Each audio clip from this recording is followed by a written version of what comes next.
오늘도 이사야서 40장 1절로 5절 말씀을 통해서 하나님의 이로 세 번째 말씀을 증거하고자 합니다. 모래 위에 두 발자국이라는 제목을 가진 시가 있습니다. 이런 내용입니다. 어느 날 밤 나는 꿈을 꾸었네. 하나님과 함께 긴 해안을 걷고 있는 꿈을. 하늘 저편에는 내 살아온 인생 행로가 영상처럼 흐르고 있었지. 장면마다 나는 보았네. 모래 위에 두 발자국을. 하나는 내 것, 다른 하나는 하나님의 것. 내 인생의 최후의 장면이 나타났을 때 나는 돌아보았네. 모래 위에 두 발자국을. 그러나 어찌된 일인가. 모래 위의 발자국은 하나뿐이니 내 인생의 가장 어려운 시련의 때에, 그것도 여러 번 나는 하나님께 말씀드렸네. 하나님, 제가 하나님을 따르겠다고 말씀드렸을 때에 하나님께서 저와 항상 동행해 주신다고 하였는데, 내 인생의 가장 어려운 시련의 때에, 그것도 여러 번 모래 위의 발자국은 하나뿐이니 저는 모르겠나이다. 모래 위의 발자국은 하나뿐이니 어찌된 일인지요. 하나님은 말씀하셨네. 내 사랑스럽고 귀여운 자여, 시련의 때에 나는 결코 너를 떠난 적이 없단다. 모래 위의 발자국이 하나뿐일 때는 나는 너를 안고 갔노라. 우리가 가장 힘들 때, 나 혼자라고 느껴져서 초라하고 비참한 마음이 들 때, 삶의 무게가 무거워서 혼자 허덕거리고 있을 때 하나님께서는 바로 그 순간에 우리를 업고 계신다는 것입니다. 오늘 아침에도 계속해서 하나님의 이로 속으로 들어가는 우리의 신앙의 모습, 또 법을 본문 말씀을 통해서 살펴보고자 합니다. 우리 3절 보시기 바랍니다. 우리 한번 3절 같이 읽습니다. 시작. 외치는 자의 소리여 이르되 너희는 광야에서 여호와의 길을 예비하라. 사막에서 우리 하나님의 대로를 평탄하게 하라. 오늘 이 본문 말씀에서 광야와 사막이 나오는데, 하나님께서 유다 광야에 혹은 사막에 오신다는 말씀이 아닙니다. 오늘 본문 말씀의 3절에 나오는 광야와 사막은 우리의 심령, 우리의 인생을 말하고 있습니다. 고대 시대는 왕이 아무 길이나 오지 않았습니다. 물론 요즘도 그렇지만은 고대 시대 때는 오늘같이 포장된 길이 아니기 때문에 아무 길이나 왕이 오지 않았어요. 왕이 어느 지역을 시찰하게 되면은 제일 먼저 왕이 탄 마차가 불편하지 않도록 길을 먼저 닦습니다. 길을 고르게 닦아서 그 마차가 터덕거리지 않냐고 편안하게 올 수 있도록 길을 먼저 닦습니다. 3절 말씀은 우리의 심령 속에, 우리의 인생 속에 하나님께서 들어오셔서 그의 위로를 채워주시도록, 그리고 하나님의 위로가 임할 수 있도록 우리가 그의 합당한 심령, 합당한 인생을 만들어야 된다는 것입니다. 자, 다시 한번 3절 말씀 보시기 바랍니다. 어디에서 하나님의 길을 예비하고 평탄하게 하라고 선포하고 있습니까? 광야에서, 그리고 사막에서입니다. 비옥한 땅이 아니라 자갈과 먼지만 풀풀 날리는 광야입니다. 물과 풀이 풍족한 마을이 아니라 사막입니다. 어떤 인생을 살아가는 사람이 여러분 하나님을 찾게 됩니까?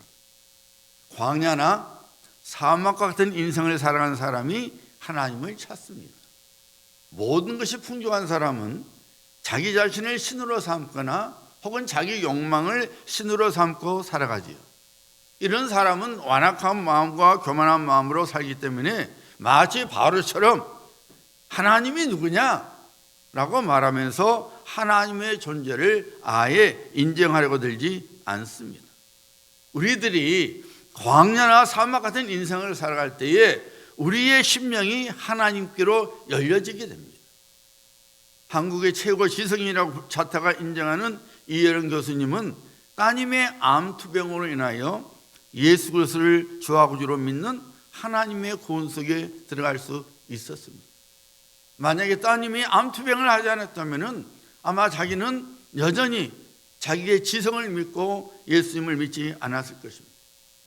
24살에 플로리다 주립대 교수가 되고 과학기술처 장관을 2번이나 역임했던 뛰어난 두뇌를 가진 정금호 목사님은 아들의 만성 신장염으로 투병을 통해서 자신의 연약함과 교만함을 버리고 하나님의 구원 속에 들어왔습니다. 워낙 자신이 똑똑했기 때문에, 워낙 자신의 머리가 비상했기 때문에 자신의 힘으로 살 수 있다고 생각했는데 아들의 병에 걸려서, 그 병에 걸려서 괴로워하고 추구하는 아들을 위해서 막상 자신이 할 수 있는 일이 하나도 없음을 깨달았을 때에 그는 하나님 옆에 엎드려지고 하나님의 도우심을 청하고 하나님의 구원을 경험하게 되었습니다. 그래서 정금호 박사님은 곳곳마다 자신은 과학자기보다는 신실한 크리스천으로 사는 것이 더 행복하다고 늘 간증하며 다닙니다.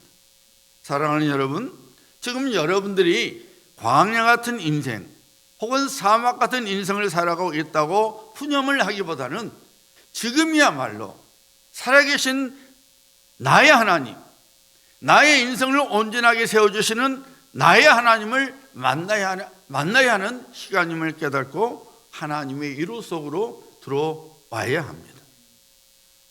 여러분, 우리가 하나님의 이루를 받고자 한다면 어떤 인생을 살아갑니까? 자, 오늘 본문 말씀 4절 보시기 바랍니다.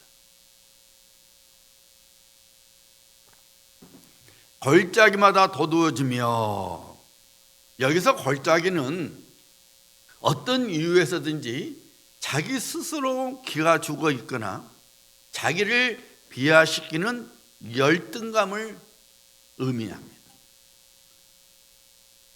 그 원인이 무엇이든 간에 열등감의 심령, 열등감의 인생을 살아가고 있는 것을 지금 골짜기가 의미하는 거예요. 여러분, 마음속에 열등감의 골짜기가 있는 사람은 스스로 자신을 비하시키거나 쉽게 낙심하게 됩니다. 열등감이 있어서는 안 되지만은 또한 열등감 없이 사는 사람은 하나도 없습니다. 내가 봤을 때는 저 사람은 다 갖추고 있어, 얼마나 좋을까 하지만 막상 그 사람에게 물어보세요. 부족함이 있어요. 나 너무 힘들어, 이렇게 말합니다. 다 열등감을 가지고 살아갑니다. 아무리 멋지게 생긴 배우라든지 아무리 아름답게 생긴 배우라든지 자신의 그 생김새에 만족하십니까? 물어보면 그렇게 대답하는 사람 하나도 없어요. 얼굴 한 부분이 이랬으면 좋겠습니다, 몸의 한 부분이 이랬으면 좋겠습니다, 그래요. 그렇게 멋지게 생기고 그렇게 예쁘게 생겨도 다 자기 몸에 열등감을 갖고 살아가요. 열등감이 없는 사람은 없어요. 일반적으로 사람들은 학벌이 부족하다고, 외모가 시원찮다고, 재산이 없다는 등등으로 열등감에 시달리며 살아가죠. 그런데 여러분, 이런 열등감을 갖고 살아가는 사람이 믿음이 없어서가 아닙니다. 여러분, 믿음이 있는 사람도 열등감을 갖고 살아가요. 성경에 보면은 에레미야 선지자, 하나님의 의인이라고 불려졌던 욥, 사울왕, 엘리야 등등 많은 하나님의 사람들이 열등감의 포로로서 살았습니다. 수많은 기적을 행하였던 엘리야 선지자가 노뎀나무 밑에 앉아서 뭐라고 말했습니까? 하나님, 저 지쳤습니다. 하나님의 백성들이 저를 하나님의 종으로, 선지자로 인정하지 않습니다. 나 충분합니다. 나 이제 데려가 주세요. 나 살기 싫어요. 나 죽고 싶어요 했잖아요. 열등감의 포로로 살았습니다. 여러분, 에레미야서를 읽어보면은 에레미야 역시 이스라엘 백성들부터 하도 버림을 받아서 상처 입은 심령을 하나님께 고스란히 드러내고 있는 말씀이 많이 나옵니다. 사울 왕의 열등감은 그야말로 다른 사람들이 따라갈 수 없을 정도죠. 그의 감정 기복은 엄청났습니다. 왕이 되어서 나라를 다스린 게 아니라 다윗을 죽이려고자 자기의 최고 군사들 데리고 쫓아다니지 않았습니까? 열등감의 포로로 살았습니다. 욥은 어땠습니까, 여러분? 욥은 그가 당한 고통이 너무 감당하기 힘들어서 뭐라 그랬어요? 차라리 내가 태어나지 않았으면 좋았을 텐데, 내가 태어나던 밤에 그냥 그 밤이 꺼져버렸으면 좋았을 텐데. 당대 의인이라고 불렸던 욥 역시 열등감을 가지고 있었던 것이죠. 이렇듯 누구나 열등감을 갖고 있지만은 문제는 그 열등감이 우리로 하여금 하나님께로 가는 길을 막는다는 것입니다. 하나님의 은혜와 위로가 오는 것을 막아버린다는 것입니다. 가나안 땅을 정탐하고자 뽑힌 12명은 각 지팡이의 두령이었습니다. 인재 중에 인재였습니다. 리더 중에 리더였습니다. 이스라엘 공동체를 교회로 여긴다면 그 12명의 정탐꾼은 교회 장로 같은 위치에 있었던 사람들이었습니다. 그들 중에 10명이 가나안 땅을 살펴보고 나서 열등감의 포로가 되고 말았지요. 자신들을 어떻게 평가했어요? 그들은 거인이고 우리는 그들에 비하면 메뚜기와 같다. 하나님께서 이스라엘 백성들을 애굽의 노예 생활로부터 건져내 주시고 하나님의 제사장의 나라요, 하나님의 거룩한 백성으로 삼아 주셨는데 그 신분을 스스로 내팽개쳐 버리고 우리는 메뚜기야, 우리는 저 땅을 절대로 차지할 수가 없어 라고 말함으로써 스스로 약속의 땅을 버리고 말았습니다.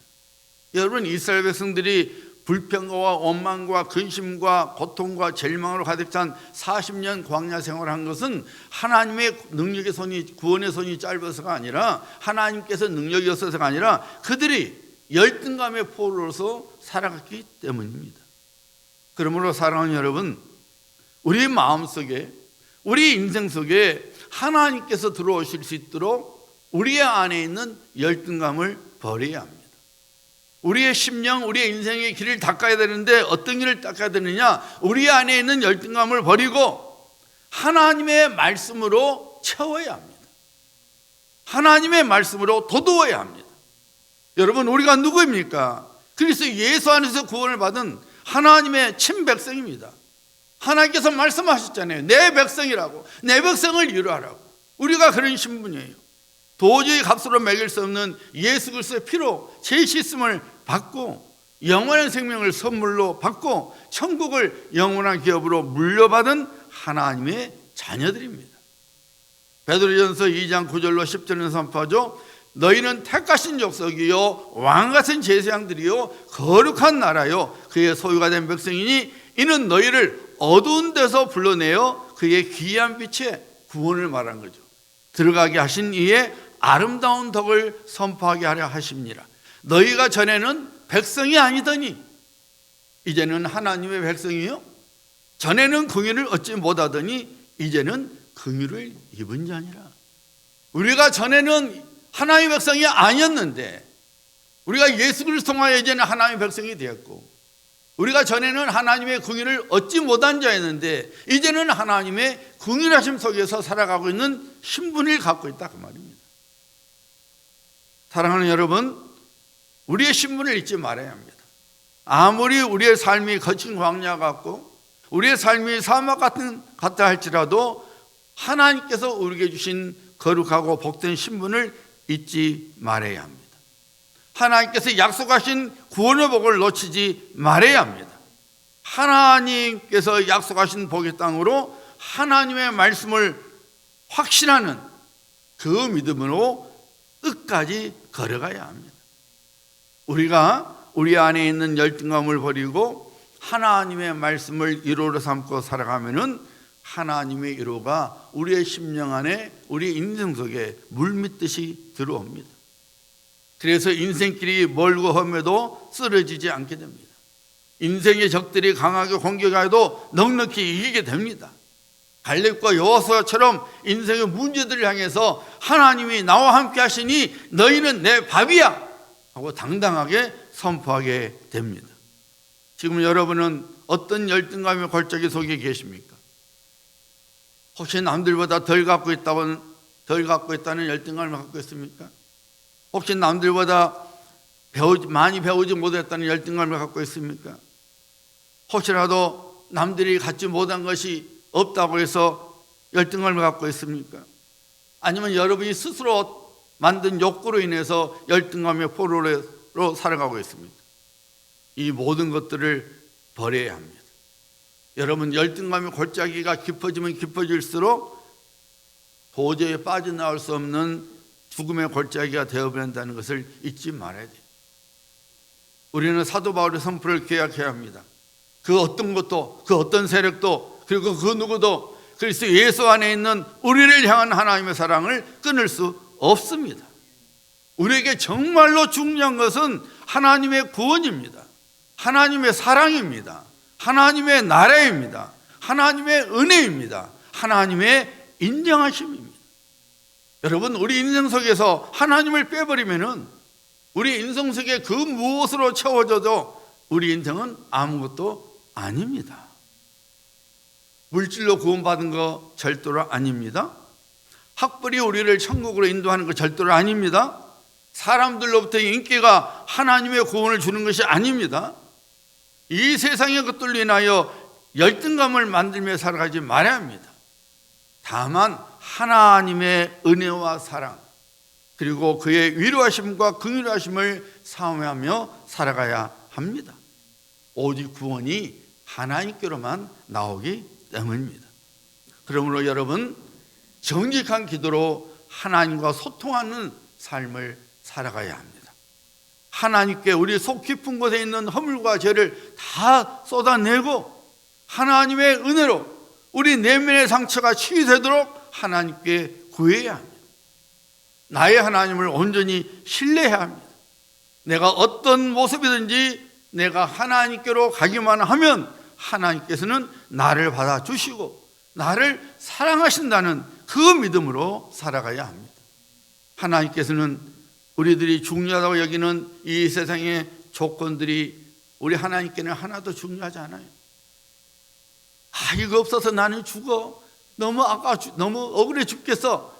이것 때문에 여러분, 이런 것을 우리 하나님은 중요시 여기지 않아요. 하나님께서는 오직 그의 얼굴을 구하는 겸손함과 정직함과 간절함을 보십니다.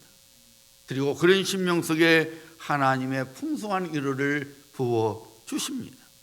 열등감의 골짜기가 능히 메꿔지는 그 은혜가 흘러넘쳐서 사도 바울처럼 나의 나된 것은 하나님의 은혜로라고 고백하게 만들어 주는 것입니다. 사랑하는 성도님들, 하나님의 위로가 우리의 심령 속에 들어오도록, 우리 인생 속에 들어오도록 길을 예비해야 합니다. 어떻게 예비해야 합니까? 열등감의 골짜기를 하나님의 약속의 말씀으로 돋워야 합니다. 하나님의 말씀으로 채워야 합니다. 그러면 하나님의 위로가 우리의 심령 속에, 우리 인생 속에 콸콸 들어오게 됩니다. 우리가 더 이상 환경으로 인하여 혹은 이 세상의 문제들로 인하여 낙심과 절망의 포로가 되어 살아가지 않게 됩니다. 그 대신에 하나님의 소망의 포로가 되어서 결국 하나님의 놀라운 구원 속에 들어가게 됩니다. 이런 성도님들 되시기를 예수님의 이름으로 축복합니다. 하나님의 위로가 들어오도록 우리의 심령, 우리의 삶을 준비해야 되는 또 다른 비결이 오늘 본문 말씀 4절에 나옵니다. 보시길 바랍니다.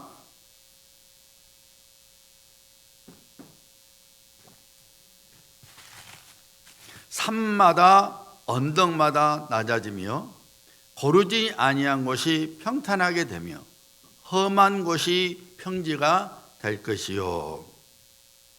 여기서 산과 언덕은 말 그대로 산과 언덕을 말하는 것이 아니라 우리의 교만함을 말합니다.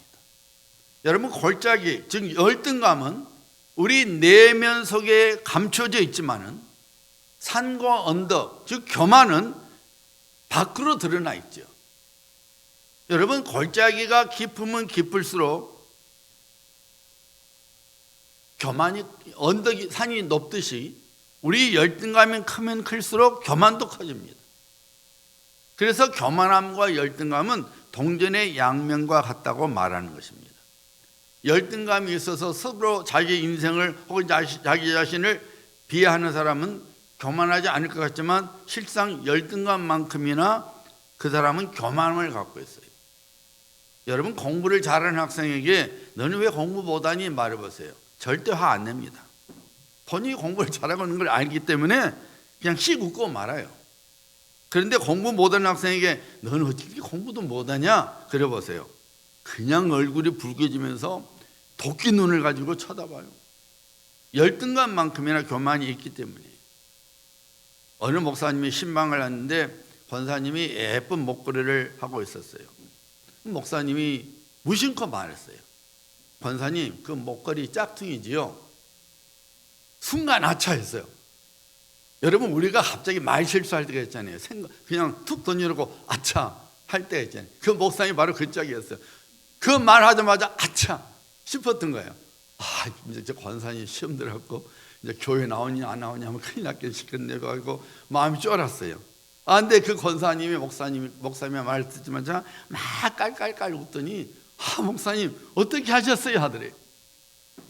이거 모조품이에요 그래요. 근데 그 권사님이 잘 사는 분이어서 진짜 보석이 많이 있었던 거예요. 그러니까 진짜 보석이 많이 있으니까 그 모조품 차는 거 하나도 것이 부끄럽지 않았던 거예요. 그러니까 목사님이 짝퉁이네 해도 예, 모조품이에요. 전혀 마음의 상처 없이 말할 수 있었던 거예요. 여러분, 하나님의 백성은 각자 마음속에 있는 교만의 산, 교만의 언덕을 깎아서 평탄하게 만들어야 합니다. 하나님의 은혜를 막는 것은 교만입니다. 하나님의 긍휼하심과 자비하심을 막는 것은 교만입니다. 여러분, 아담과 하와가 지은 죄가 뭡니까? 겉으로는 선악을 알게 하는 과실을 따먹은 것이지만 실상은 그들의 눈이 밝아져서 하나님처럼 된다는 마귀의 게임에 넘어가서 하나님처럼 되고 싶어하는 교만 때문이었어요. 언어의 혼잡을 가져왔던 바벨탑의 사건의 성격이 무엇입니까? 바로 인간의 교만 때문이었습니다. 하나님께서 사람들에게 사방으로 퍼져나가서 하나님께서 지으신 것들을 관리하도록 명령하셨는데 바벨탑을 쌓고자 했던 사람들의 의도가 무엇이었어요? 창세기 11장 4절에 이렇게 나오죠. 그 탑 꼭대기를 하늘에 닿게 하여 우리 이름을 내고 온 지면에 흩어짐을 면하자 하였더니 우리 이름을 내고 우리 이름을 다 주자는 거예요. 하나님을 넘고자 하는 교만이 그들에게 있었던 것입니다. 이렇듯 여러분, 죄의 본질은 교만입니다. 그래서 하나님께서는 우리의 교만에 아주 민감하게 반응하십니다. 교만이 우리로 하여금 하나님을 떠나버리게 만들 뿐만 아니라 하나님을 대적하게 만들고 멸망의 길로 인도하기 때문에 하나님은 우리가 교만해지는 것에요 굉장히 예민하십니다. 그리고 반드시 우리 안에 있는 교만을 깨뜨려 버리고자 고난 속에 들어가게 만듭니다. 마치 순금을 얻기 위해서는 그 이물질을 다 태워버리도록 뜨거운 풀물 속에 넣는 것처럼 하나님께서 우리 안에 있는 교만과 우리 안에 있는 어리석음을 없애기 위하여 일부러 풀물 속의 고난을 통과하게 만듭니다. 그래야만이 우리가 하나님의 거룩한 백성으로 다시 세워지고 하나님의 구원 속에 들어올 수 있기 때문입니다. 자신의 실력과 능력에 도취되어서 세상에서 자기만이 존재하는 것처럼 살아가는 사람들이 어떻게 깨져서 하나님께 들어오게 됩니까? 다 한결같이 고난이라는 연단을 통해서 하나님의 구원 속에 들어오게 됩니다. 여러분, 우리는 안에 있는 교만의 산, 교만의 언덕을 깎아야 합니다. 교만하는 것이 내 안에 있게 되면요, 하나님의 말씀이 들리지 않아요. 하나님의 말씀을 받아들이지 않게 됩니다. 여러분이 심령이 겸손한 심령인지 가난한 심령인지 알 수 있는 것은 간단해요. 여러분이 강단에 선포되는 말씀, 제자 훈련 통해 들은 하나님의 말씀을 들을 때에 에이, 하면 그 안에 교만이 있는 거예요. 강단의 성편의 말씀을 내서 아멘하고 그 말씀대로 살지 못해서 안타까워하고 그 말씀을 붙드는 심령은 겸손한 심령이요 가난한 심령. 교만이 그만큼 무서운 거예요. 하나님의 말씀을 통해서 치유받는 것이 아니라 오히려 상처를 입습니다. 사랑하는 성도님들, 교만이 우리 안에 있으면 우리가 설령 하나님의 일을 하더라도 그것은 하나님의 영광과 이름을 위한 것이 아니라 나의 자랑, 나를 높이기 위함이에요. 이런 교만의 성을 쌓는 것은 하나님 싫어하십니다. 우리가 무엇을 하든지 하나님의 영광과 하나님의 이름을 높이기 위해서 해야지, 나를 드러내고자 하는 교만함을 하게 되면 그 같은 일은 전혀 하나님 앞에 상급이 되지 않습니다. 그리고 그 교만은 나 자신을 하나님의 위치에 두게 해서 성령님을 근심하게 만들어버립니다. 여러분, 성경에 나오는 하나님의 사람들이 어느 때 인생의 고난을 당했습니까? 모세가 그만 교만해졌을 때에 하나님의 말씀에 순종하지 못하게 되었고, 그토록 그가 들어가고자 했던 약속의 땅 가나안에 들어갈 수 없게 되었어요.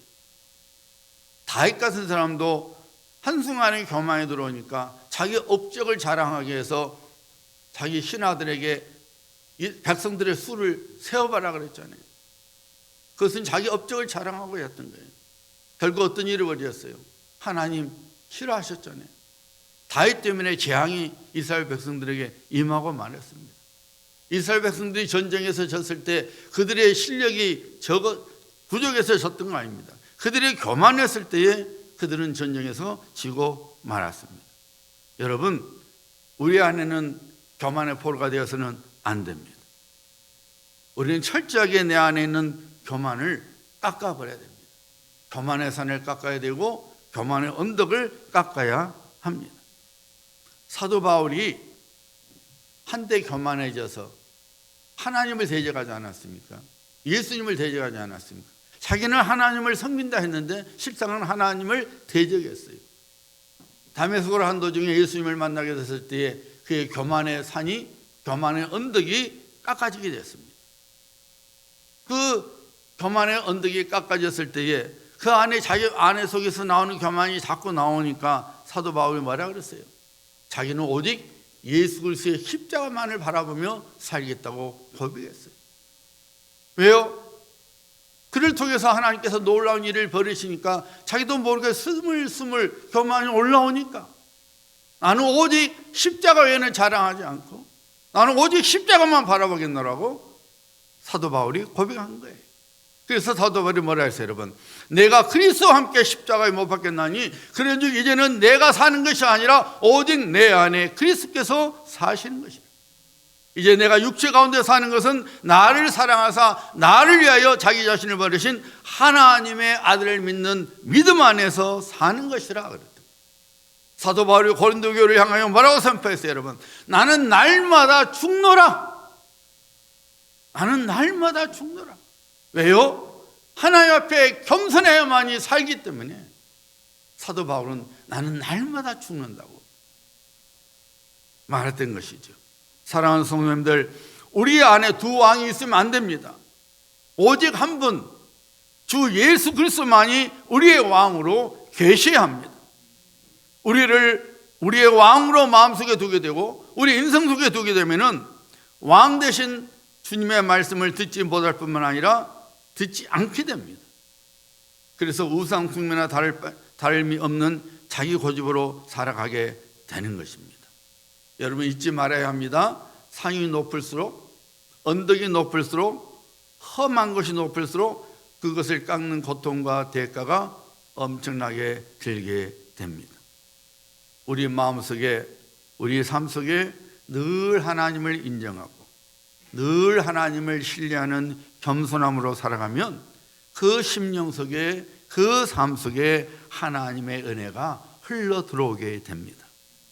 하나님의 은혜의 성수가 우리의 심령 속에, 삶 속에 흐르게 되면은 시들해졌던 것이 생성하게 됩니다. 심지어 죽은 것조차도 다시 살아나게 되는 역사가 일어납니다.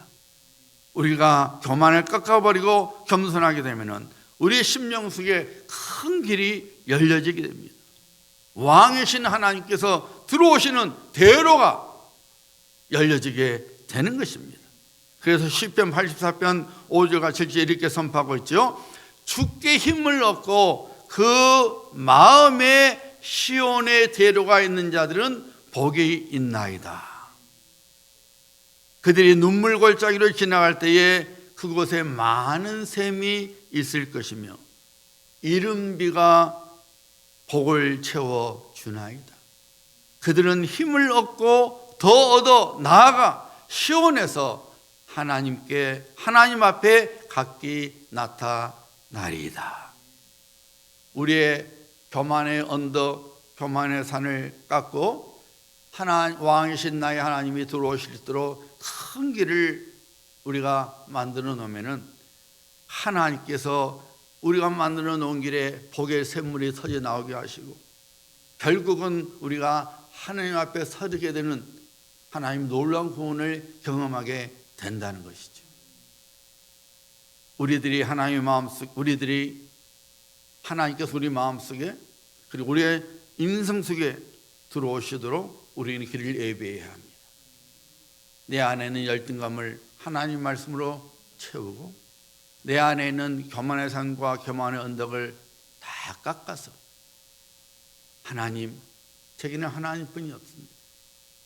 제가 하나님만을 사랑하며 제가 하나님만을 의지하며 제가 하나님만을 높이게 드리기를 소원합니다. 우리 마음의 대로를 쫙 펼치면 하나님의 애로가 우리 안에 흘러넘치게 돼서 우리가 다시 한번 힘을 얻게 되고 다시 한번 소망을 갖게 되고 우리가 큰 일어 속에서 일어설 수 있는 하나님의 구원을 보게 되는 것입니다.